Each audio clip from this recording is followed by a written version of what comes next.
Welcome one, welcome all to the podcast that shines the light on athletes past, future, and present. This is their story. This is 2020 Vision. Hello and welcome to episode 21 of 2020 Vision. On this week's episode, we have an athlete with an amazing training mentality and a go-getter attitude. He is coming off of a win in one of Australia's greatest races, the City to Bay Fun Run. This is Jack Bruce.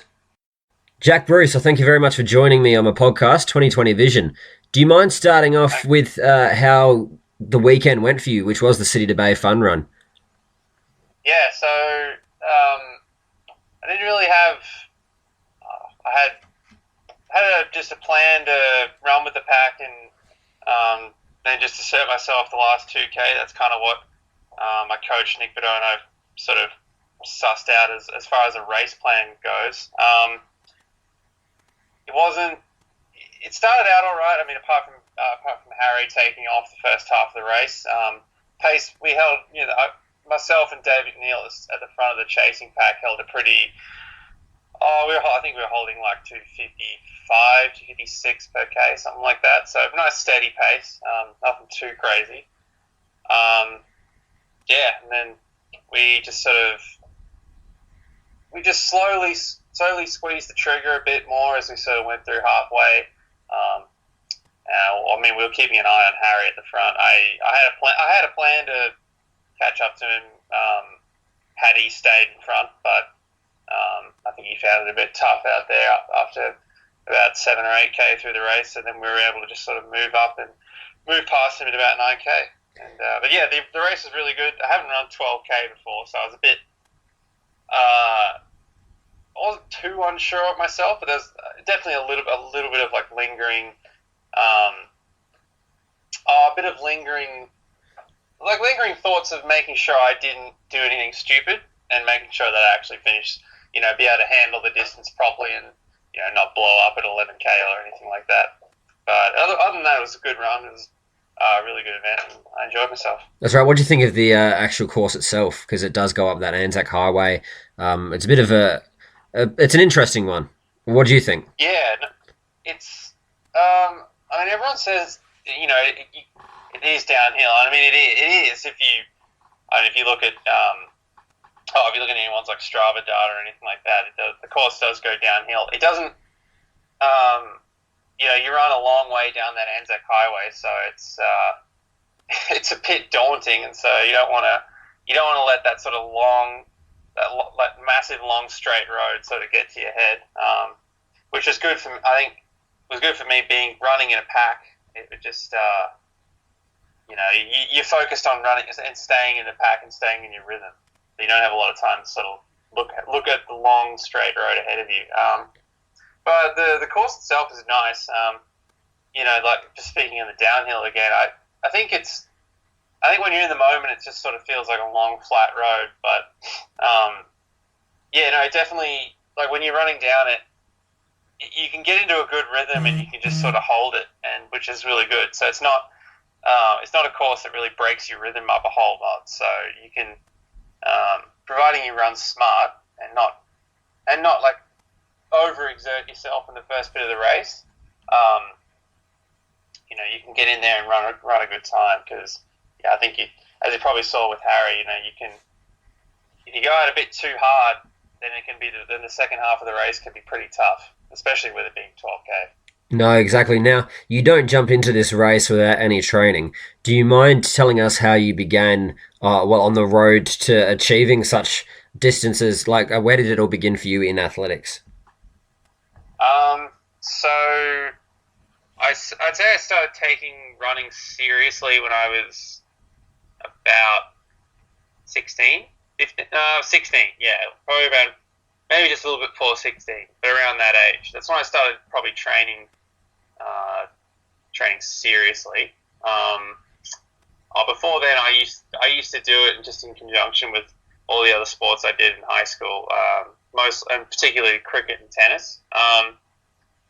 So through like senior years of high school, I decided But I enjoyed running the most, and that's what I would dedicate the majority of my time to. I played cricket up until grade 12, but running was definitely the main focus for me. When I was in high school, I probably did a lot of.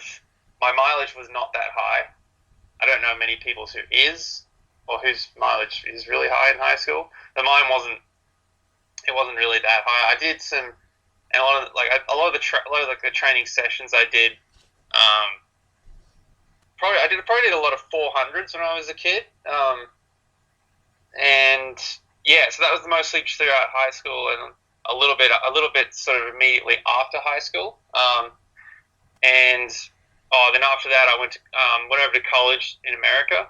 So that's the past 5 years of it at the University of Arkansas. So, which is one of the it's one of the most prestigious and historic programs in the NCAA. It's won the most national NCAA titles in cross country, track and indoor and outdoor track and field. The training there was real. Initially it was a big shock because it was a big step up in mileage. The sessions themselves were harder and a lot more like longer stuff that I've never been exposed to before. And so I think a lot of that over 5 years really took me from, to be honest, it took me from a pretty bang average athlete to a decent athlete to what I am now. So, so that I would say that part of my overall training as an athlete was probably very instrumental to my development. And it's only just more recently now that I finished up in college and I'm now running with Nick Beddoe in the Melbourne Track Club, and so I joined up with him and the squad in the start of this year. So it's only been a short time. I've only been in the group for literally half a year. So I'm still a bit wet behind the ears and finding my feet there. But yeah, so I've probably since I started taking running more seriously when I was in high school, my training it's scaled up as I've gotten older, which I think is been one reason I haven't been injured as much as some other runners. I've only had a few injuries in my career thus far. Because I know some runners, they might have an injury every year or so. So yeah, I think I've been smart. I have definitely been smart about how I've sort of scaled my training up as I've gotten older. So that's kind of my overall training and running story. No, that's all right, mate. You did mention the fact that you've jumped into a team of runners there. What's it like, that team atmosphere and being a part of it? It is instrumental to any runner's success. I mean, you can't, you have to be part of you have to be part of an environment that you enjoy.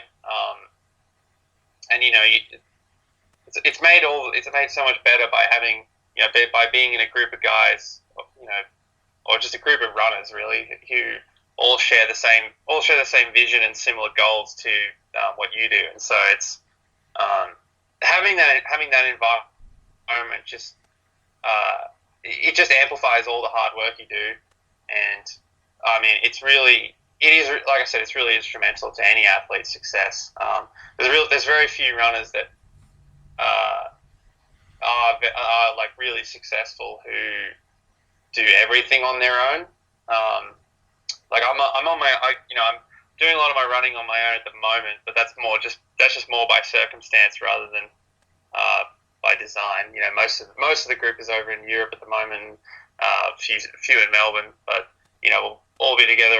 Most of us will be together at Falls Creek at the end of the year, and then a lot of stuff going to next year. So, but yeah, like I said, a team environment and being part of a big training group, and also really great coaching, and just a really good overall plan and vision. They're all things that when put together, set you up to put you in the best possible position to run the best you can. Because without a lot of those things, it's you're relying on so much out of yourself and not having a lot of this sort of external support. And oftentimes, it just doesn't work for a lot of people. So No, Oftentimes a exactly. lot of people fall short of their potential. Yeah. Yeah. What does a training session look like with Nick? What does he put you through? Um, so it's for a lot of the year. I mean, there's some variations to it, but from what I've sort of been exposed to since joining up, a lot of weeks it's just might be like K's on a Tuesday, a threshold, and hills. There's three key sessions in the week, and I think his philosophy is a lot of it is on just making a lot of weeks look the same, and just keeping a lot of consistency throughout the year, and it's through that you see some really good results. So that's really there's not really a whole lot of there's nothing special or specific that Mm. what he prescribes as a coach, because a lot of runners do. Yeah, I mean, I think a lot of runners think that maybe you have to do things or there's like secret training or anything like that. Really, it's just it's just doing doing a lot of the simple things right, keeping it consistent, and just doing it like week after week after week. And it's by doing that you see a lot of good results. That's right. It's all about the mentality in a sense. What do you do to keep yourself mentally fit for the track? Because when you're Uh, doing long distances, you do have a lot to think about. Is there anything that helps you keep going? um, I think in an overall training sense, I think I can switch on and off between when you have to train, and when you have to when you even if it's just going for an easy run, or whether it's a session, there's times when you got to switch on and off. So you can't be switched on all day every day of the week, every week of the year. So there's times when you're there to run and train is when you switch on, and then as soon as it's done, that's when you switch off, and you take your mind out of, like, you put your mind on other things. So I think a lot of, and with racing, I think you just got to be able to, you honestly just got to, you just got to just remember all the hard work, just remember all the work you've done, and and really just trust yourself. A lot of it's just about trusting your own ability, and you know, just I guess just trusting the fact that you've done the hard work, and then all that hard work is going to culminate in a really good result. Because I mean, if you can do all the hard training, but if you step on the line and you don't trust you don't trust any of the training you've done, and you don't back yourself in that moment, then you're not going to run well, regardless of how fit you are. So I think in a training sense, it's just getting the most out of yourself in training. Is just, I think a lot of it can come down to the ability of just being able to switch on and off. But when you need to be switched on and when you don't need to be switched on, you just gotta be able to split between those two states, like those two mentalities. And if you can do that, then you'll get a lot out of yourself in training. And then in a race, really, it's just about trusting yourself. And if you can trust yourself if you trust yourself that you'll be able to, especially when the race gets tough and it starts to hurt a lot, you just got to trust yourself that you've done the work, and you won't, and your body will, your body and your mind will, it'll all come together, and you'll be able to, I guess, run well. So Yeah, that's really what it comes down to. It's not, it's nothing really complicated. It's just, it's just all, I guess, all just the way I see it. Yeah, it all falls under a big umbrella of just trusting yourself. no, that's right, mate. So where does this trust and training? Where do you hope to see that putting you, like in goal wise? Where do you want to be as an athlete in the next few years? Um, well, next year's the Olympic year, so getting on the Olympic team is on everyone's mind. I think Mm. it's, as I think it's any track and field athlete's just, big. It's just that it's that one box that everybody wants to tick off, and that's just a dream for a lot of people. So that would be, I'm working, I'm working hard towards making that as possible. Making that that opportunity possible. Trying to put myself in the best position to be able to make the team next year. So that's kind of, I guess that's the goal for the next 6 months to next 6 to 12 months. Over the next couple of years, just I wouldn't say I have any really specific goals, but it's really just about. I mean, for me, it's just about seeing how far and how fast I can go. To be honest with you, you want to keep making your Australian teams and representing your country and at the highest level. So I guess those are goals of mine. But I guess falling under the bigger, broader vision of just running as fast as I can on the track and just seeing how far I can go with the sport. No, that's a great mentality to have, mate. Yeah, you definitely got the right way about you. I can hear that in your voice and the training, of course, you've been talking about. Is there anyone that inspires you, or did inspire you at the beginning, in regards to athletes that were on the track then, or even on the track now? Um, I remember watching. Craig Mottram in 2006 at the Com Games in the 5K. I think that's one of my most distinct memories that I have, as watching someone, like watching someone as a kid and sort of thinking that, that I would like that to be me one day. That's probably one of my. So if I had a role, I would say when I was younger, I think definitely Mottram was one of, someone I'd looked up to as an athlete. But I think when you get older, and once you move through the ranks as an athlete, I think you still have role models. I mean, I would imagine a lot of people do, but it's sort of the way I try and put most of my sort of. It might sound a bit weird, but I try and put most of my. I try and invest all that thought into faith in myself and try to get the most out of myself. Not weird at all. Rather than kind of, I don't know, looking to someone else for aspiration or inspiration, I suppose. But yeah, definitely when I was younger, I would say that Mottram was probably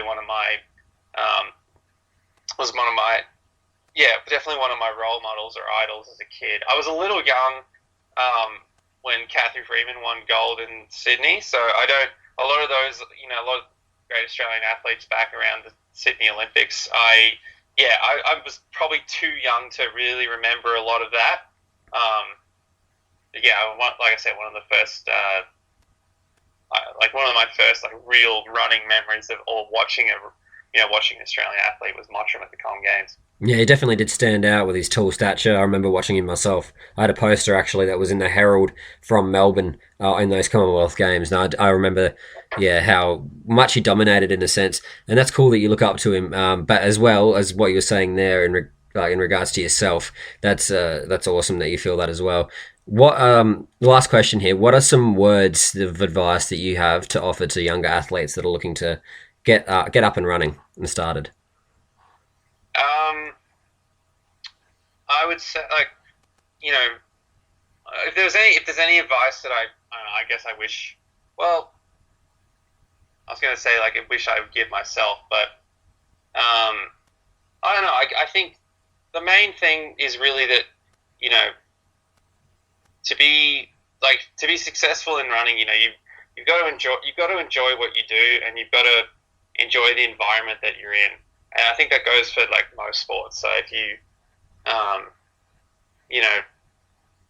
because a lot of runners probably get the question, distance runners especially, how can you enjoy running all that much and sort of enjoying what you do. But if you really enjoy what you do and you love the environment that you're in, then you've got a lot of the tools to be successful in the sport. But also, I guess, just be patient with it. I know myself. I remember I was not very good in high school, especially relative to some other athletes I know. Looking back at their accolades and things when they were younger, I was not very good when I was younger. But it was kind of I know for me when I was younger, it was more of a mentality that I knew I could get. I really enjoyed what I did, and I enjoyed the feeling of when you work really hard and you see the results of that hard work, and that's something I really got around. And that's really something it's a feeling like no other, really, when you see the results. You see the results of all your hard work. Yes, when you run a PB or anything like that. So that's real for me. I know for me when I was younger, that's what I really thrived off. And so, if for younger athletes that can be, I remember I used to get PBs all the time, just especially when I first started training properly. So, but yeah, like I said, it's really all about the enjoyment you get out of it and the environment that you're in. If you can, if you get those two things right, then you're well on your way. And then also just you don't need to. There's no secret to how many miles you need, how many Ks you need to run a week or sessions or anything like that. It's just about finding a rhythm and a routine that works and just doing that. Just doing that consistently, and that's where you'll see the most out of yourself. Yeah, that's really all young athletes really need to keep in mind as they're coming through. That's perfect, mate. Well, thank you very much for your time with me today, and I wish you the best of the luck for the year. And next year, of course, let's hope we can see you in the green and gold at Tokyo. Thank you very much. Appreciate it. No, thank you. There we had Jack Bruce, a guy that's not afraid to go for what he wants. He's got, again, the training mentality that's needed to achieve great things, such as hopefully getting that spot on the Tokyo 2020 green and gold team. I appreciate Jack's time, and I thank him very much for joining me on 2020 Vision, and I appreciate you for listening. Join me next week. Who knows who we're going to get. For more of a look at our athletes that we feature on episodes, go to our Facebook page, 2020 Vision Podcast, where you will find all information on our episodes as well as what's happening next week. This is 2020 Vision.